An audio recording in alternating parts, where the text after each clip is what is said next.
Hi students and parents, welcome back to my channel. Important update అయితే మన దగ్గర ఇప్పుడు ఉంది. మరి ఎంసెట్ లో తెలంగాణ ఎంసెట్ లో ఆన్లైన్ బి కేటగిరీ సీట్లు ఆన్లైన్ ఉందా లేదా అనే ఒక వార్తా కథనం అయితే రావటుంది. ఇంజనీరింగ్ యాజమాన్య కోటా సీట్లు భర్తీపై ప్రభుత్వం ఇంకా స్పష్టత ఇవ్వలేదు. ఈసారి బి కేటగిరీ సీట్లు ఆన్లైన్లో భర్తీ చేస్తామని కొన్ని నెలలుగా అధికారులు చెప్తున్నారు. ఇంతకుముందు ఏంటంటే అధికారులు ఎంసెట్ అధికారులు ఇక్కడ నుంచి ఆన్లైన్లో అనేది తెలంగాణ హైయర్ ఎడ్యుకేషన్ వాళ్ళు చెప్తున్నారు. దీనిపై ఉన్నత విద్యా మండలి ప్రభుత్వానికి కొన్ని సిఫార్సులు కూడా చేసింది. మండలి నివేదిక ఇచ్చి కూడా 3 నెలలు అయింది. దీనిపై ప్రభుత్వం ఇంతవరకు స్పందించలేదు. దీంతో ప్రైవేట్ ఇంజనీరింగ్ కాలేజ్ ఎప్పటి నుంచి యాజమాన్య కోటా సీట్ల అమ్మకాలు మొదలుపెట్టాయి. ఇంజనీరింగ్ ఉమ్మడి ప్రవేశ పరీక్ష కూడా ఇంకా జరగలేదు. మరోవైపు అధికార పార్టీ ఎమ్మెల్యేలు మంత్రులు తమ అనుయాయులకు సీట్లు ఇవ్వాలని సిఫార్సు చేస్తున్నారు. సీట్లు ఇవ్వాలని ఆన్లైన్లో భర్తీ ఇప్పటిలో ఉండదని కాలేజీలకు నేతలే కాలేజీలకు చెప్తున్నారంట. ఈ పరిణామాలను చూస్తుంటే ఈ ఏడాది కూడా యాజమాన్య కోటా సీట్లు ఆన్లైన్లో భర్తీ లేనట్టేనని ఉన్నత విద్యా వర్గాలు చెప్తున్నాయి. ఇది కొంతమందికి మంచిది. ఎంసెట్ రాయాలి. ఇప్పుడు ఆన్లైన్లో ఉంటే ఏంటంటే ప్రతి ఒక్కరు ఎంసెట్ రాయాలి. ఇప్పుడు ఎంసెట్ రాయాల్సిన అవసరం ఉండదమ్మా. ఇది ఆ బ్రాంచీల కోసమే. రాష్ట్రంలో 1,16,000 ఇంజనీరింగ్ సీట్లు ఉన్నాయి. వీటిలో కన్వీనర్ కోటా కింద 70% సీట్లు భర్తీ అవుతాయి. వీటిని ప్రభుత్వమే కేటాయిస్తుంది. యాజమాన్య కోటా సీట్లు 33,000 వరకు ఉంటాయి. ఇందులో 26,000 వరకు కంప్యూటర్ సైన్స్ బ్రాంచ్లు ఉన్నాయి. వీటిని 2 కేటగిరీలుగా విభజించారు. మరి బి కేటగిరీ కింద ఇందులో సగం ఉంటాయి. వీటిని జేఈఈ, ఎఫ్సెట్, ఇంటర్ మార్కుల ఆధారంగా భర్తీ చేస్తారు. రాష్ట్ర ప్రభుత్వం నిర్ణయించిన ఫీజులను మాత్రమే తీసుకోవాలి.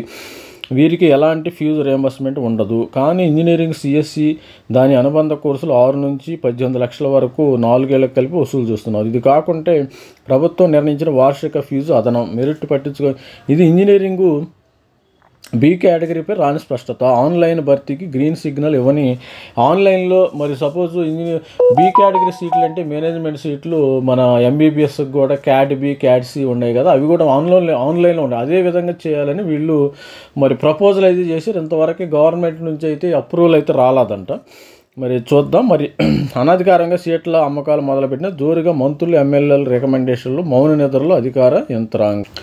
మరి ఎవరు డబ్బులు ఎక్కువ ఇస్తే వారికే సీట్లు ఇస్తున్నాయని ఆన్లైన్ విధానం లేకపోవడం, ఎవరు దరఖాస్తు చేశారనేది గుర్తించడం కష్టంగా మారింది. ఇది ప్రైవేట్ కాలేజీలకు కలిసి వస్తుంది. యాజమాన్య కోటాలో సి కేటగిరీ సీట్లు ప్రవాస భారతీయ పిల్లలకు ఇవ్వాలి. దీన్ని ఏటా $5,000 వసూలు చేస్తారు. అయితే ఈ సీట్లకు పెద్ద పోటీ లేకపోవడంతో వీటిని ప్రైవేట్ కాలేజీలు ఎన్ఆర్ఐ సిఫార్సు లేఖలతో భర్తీ చేస్తున్నారు. ఇది స్టూడెంట్స్. మరి ఈసారి ఆన్లైన్లో బి కేటగిరీ, సి కేటగిరీ సీట్లు ఉంటాయా లేదనేది ఇంకా స్పష్టత లేదు. ఇదైతే కొంతమందికి మంచిదే, కొంతమంది ఊరట తెలుస్తుంది. కొంతమందికి ఎవరైతే ఎంసెట్ రాయటం ఇష్టం లేదో వాళ్ళకి కొంచెం ఆన్లైన్ అనేది కొద్దిగా ఇబ్బంది. ఎంసెట్ రాసే వాళ్ళకి కొంచెం ఈజీ అనమాట.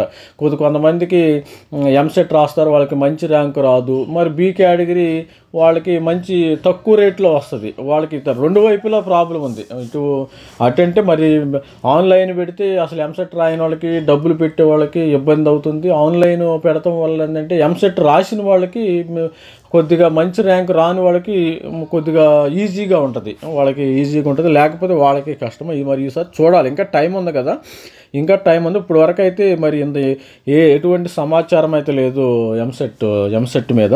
ఎంసెట్ ఆన్లైన్ బి కేటగిరీ మరి 4వ తారీఖు నుంచి 2 నుంచి 5 వరకు అయితే మనకి ఎఫ్సెట్ ఎగ్జామినేషన్, తెలంగాణ ఎఫ్సెట్ ఎగ్జామినేషన్ జరుగుతుంది. మరి ఇక్కడ మరి జరిగేసరికి మనకి ఆగస్టు కూడా అవుతుంది. జూన్ జూలైలో జేఈఈ మరి జోసా కౌన్సిలింగ్ ఉంటుంది. జూలైలో అవుతుంది. మరి ఆగస్టే అవుతుంది. వీళ్ళకి సెప్టెంబర్లో క్లాసెస్ స్టార్ట్ అయ్యే అవకాశం ఉంది. స్టూడెంట్స్, మరి ఎవరైనా ఎంసెట్ గురించి కొత్తగా మన ఛానల్ని చూస్తే లైక్ చేయండి, షేర్ చేయండి, సబ్స్క్రైబ్ చేయండి. All the best. Thank you. Bye.